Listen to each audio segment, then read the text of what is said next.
ज्या कमिट्या नेमून करतात त्या कार्यकर्त्यांना त्या सूचना देण्याची आवश्यकता आहे. निवडून गेल्यानंतर फक्त एकाच पक्षाचं बोलणं हे बरोबर होणार नाही. ही तक्रार मागे पण मांडली की आता पण तक्रार आहे ती निश्चितपणे त्याची चर्चा करावी आणि राज्यामध्ये महाआघाडीचं सरकार आणणं आवश्यक आहे. म्हणून फक्त शिक्षकाची उपयोगाची आपण त्याचं काम निश्चितपणे चांगल्या प्रकारे करेल. आमच्या मध्ये कुठले प्रकार असेल ते किशोर पाटलांनी पौष्टिकपणे सांगितलं मनभेद नाही पण आमच्या रक्तात बापूजी गद्दारी ते काम करायचं स्पष्टपणे मोकळेपण करायचं पटत तसं तर स्पष्ट नाही सांगायचं. पण एकीकडे दुसरं तिसरीकडे दुसरं हे आमच्याकडे जमणार नाही.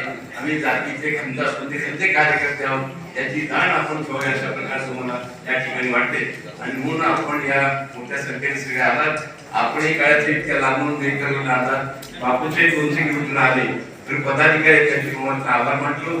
आपला उशीर झाला पण तुम्ही काय या योजनात त्यांनी केलेल्या योजना सामान्य माणसामध्ये पोहोचवणं हे तुमचं सगळ्यांचं काम आहे.